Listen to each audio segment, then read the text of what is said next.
So thank you very much for having me here today. I just arrived from Berlin less than 24 hours ago from Special Olympics International. So if I'm not making sense, feel free to interrupt me at any moment. So I wanted to tell you a story of our institute. So why? And I give it a title, Respecting Neurodiversity, because I deeply believe that implementing knowledge is essential, and it's enough, we have given enough lip service to caring about rare diseases, about intellectual and developmental disabilities, but we are generally not doing as a nation what we should be doing. So I have a pleasure and privilege to serve as the director of the Munroe Meyer Institute of Genetics and Rehabilitation at University of Nebraska Medical Center. And I will tell you a story. No, hopefully this moves.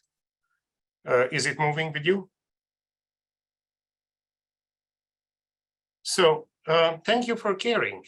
And thank you for organizing this meeting and raising awareness and doing the absolute necessary things that we have to do to make progress. So who are we?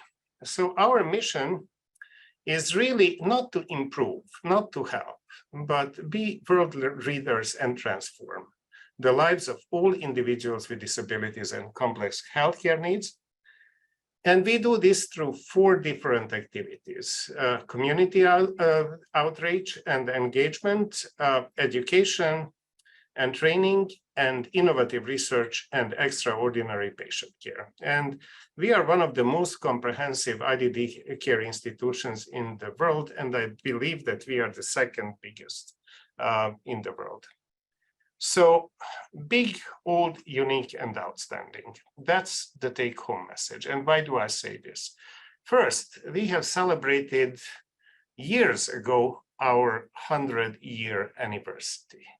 And we grew and we became more complex and we became really a major force in this arena. The second is that, which is important for a success if you deal with neurodevelopmental disabilities, is that you are not sort of an afterthought. And here at the university, we are not. We are the 2nd largest of 8 academic units at UNMC. We are not part of the College of Medicine, but in the rank of College of Medicine. So we are big. And we have a lot of core institutional grants and contracts, which are from USAID to LEND to SEPA to BWET, pretty much all help us build our enterprise. Here are some numbers. We have 17 disciplines, 5 supporting philanthropic boards. Now we are up to 570 employees.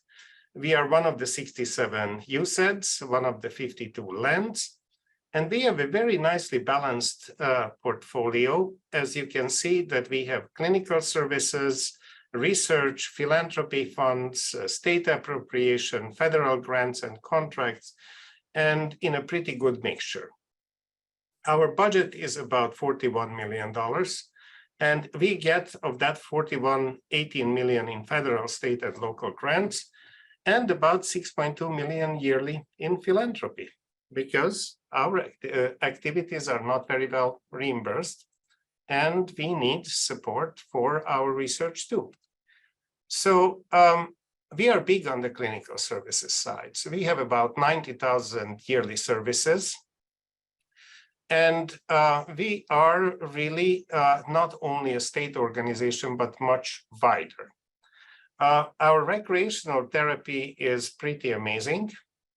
And we have about 30 different recreational programs, which are fully philanthropy supported.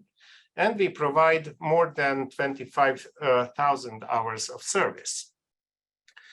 Community outreach is a big portion of what we do.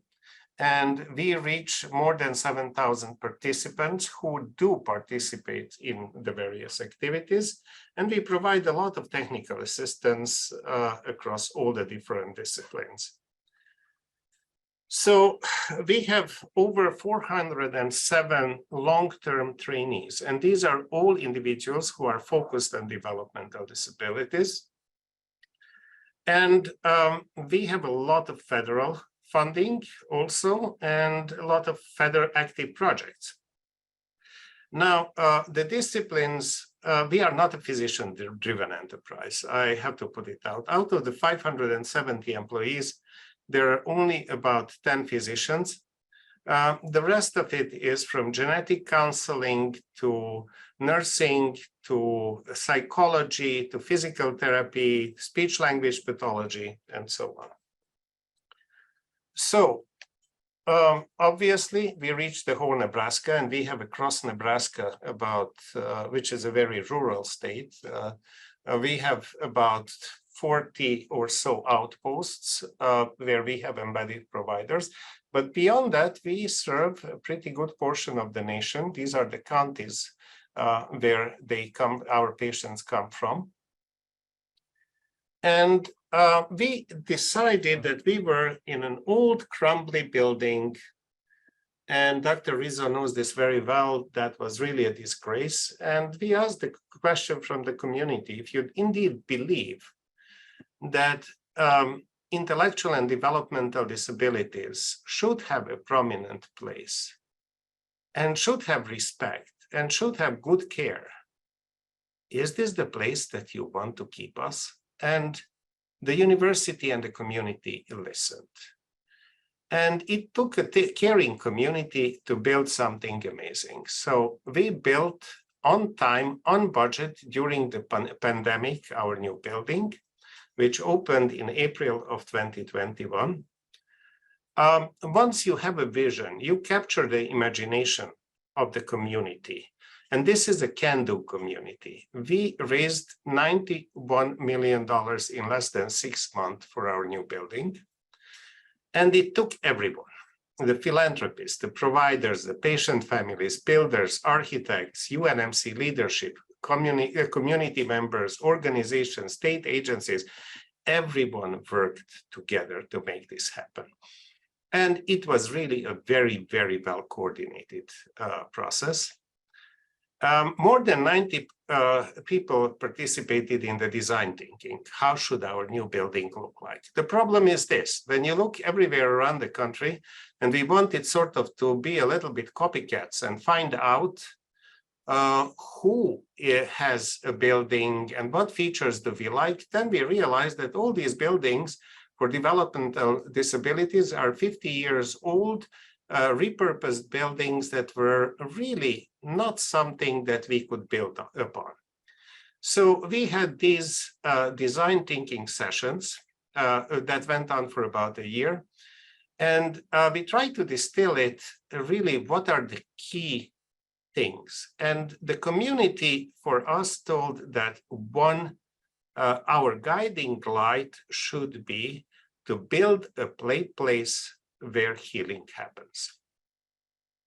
So we never closed during the pandemic, and we had no transmission of COVID-19 between providers or between providers and patients. We are very proud of that. And thanks to MMI's advocacy, we were the first state that provided priority COVID-19 vaccine to all Nebraskans with IDD, their family members, caregivers, coaches, everyone. So what is this new building? So we went from 87,000 square feet to 220,000 square feet. It was important that we have plenty of parking in front of the building so that it's easily accessible. We have a full-size gymnasium, 2 pools, a hot water basin and a cold water basin, an indoor water park with all kinds of sprinklers, multiple indoor and outdoor playgrounds. And we built a new model, a patient-focused outpatient center, which meant that no longer are the patients running from one room to another, but the providers are coming to you. So you will see first an occupational therapist, a speech language pathologist, a physical therapist, but the providers are coming to you rather than you going to different places. And we will make all the possible attempts to schedule these appointments one after another. We developed a new integrated center for autism spectrum disorders and established new programs like Caring for Champions, where we added vision, dental, and weight management. We have a full virtual reality and augmented reality research laboratory and a fully functional makerspace where actually engineering students come and work with our patients. We have added audiology to our services. The rooms have sensory controlled areas and tunable lights so that we can dial in pretty much any color of light and any intensity that you would like. The escape booths are little alcoves that we build everywhere, that if the children are overwhelmed, that we have a place to step outside, and they are all colored purple and they know it, and they are very heavily used. We increased hugely our care coordinator program. And sometimes you get a bad news and you need a moment, or a news that you have to digest, and we have a wonderful meditation room. We have importantly, I think this is a very important addition to the building, that we created a one-bedroom apartment inside the building, just like what you would rent in the community. And we are teaching here how to live independently, because a lot of our clients can live independently, just need a little bit help and training how to do that. All our rooms are video access. They have cameras mounted with an idea that we have absolutely nothing to hide ever of what we are doing. So the parent can, if they choose so, to be down during the treatment session and be down in the coffee shop, then they can just take out an iPad and watch the whole treatment session while they are basically sipping their coffee. Telemedicine was big for us. We provide a lot of telemedicine services. At this point, we have community partner offices where 30 different organizations can be present for no fee in our building to interact with their clients. So for example, if there is a big autism clinic going on, then Autism Action Partnership would be there, a parent organization representing basically and telling integrating the social part and community part of the services with the medical part of the services. Very collaborative design. Most of the people, believe it or not, have no offices. But they are in cubicles, carrels, but also very much a Starbucks-like atmosphere. Strong art programming, kiln. We have two kilns, glass and clay kilns, and our clients create wonderful things. An outdoor plaza, kinetic sculptures, a fenced vegetable garden. The kinetic sculptures are a marvel. It is they are coming from the world's most famous kinetic artist, Anthony Howe, who designed the cauldron behind for the opening of the Rio Olympic Games. And we have about $2 million of artwork in the building and many, many other unique features. So here are a couple of pictures of our buildings. So, and we got in 2022 the Healthcare Design Showcase Award, which is one of the top awards in the nation for a new building. And this is not just for developmental disabilities, but all healthcare building. And with that, if you want to learn more about us, I believe that the slides are shared with you. Here are the various links, and you can learn more about us, or you can see a more extensive video from the building and from the opening ceremony. And if you ever feel like you want to come and see how our building looks like, it would be absolutely fabulous, and we would welcome you. And this is one of our kinetic sculptures. I'm hopeful that it plays at the current time. So, and these are 768 cups, wind-driven, and at our main entrance. And with that, I'm happy to take any questions. And I'm stopping the share.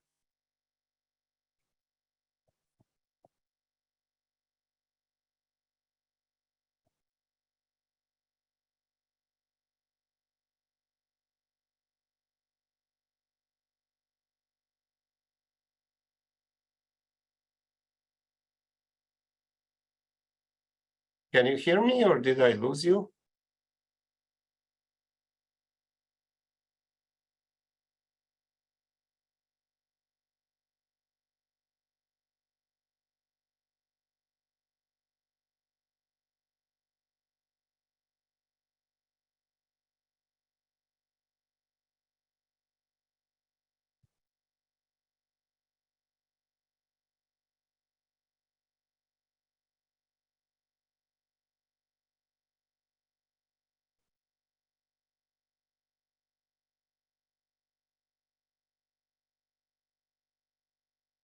How does someone go about getting their child connected to your services? Probably the easiest way is to connect first to your provider, and they just basically make a referral, Now, again, there is a caveat now that even though we are big and we are very good at what we do, that's also a curse because our waiting list is growing tremendously at this point, and we cannot add fast enough providers to meet all the needs. The need is always endless, and the resources are basically limited. So that is one of the challenges. But again, if you go on website, you will see exactly where is the scheduling and how can you start getting services. Okay, I don't see any other questions.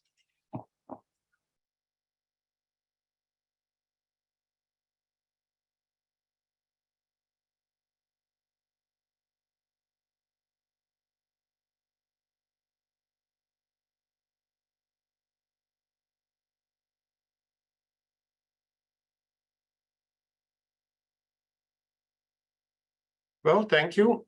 If there are no further questions, I understand that I'm the only one standing between you and your lunch. So thank you for this opportunity, and the very best.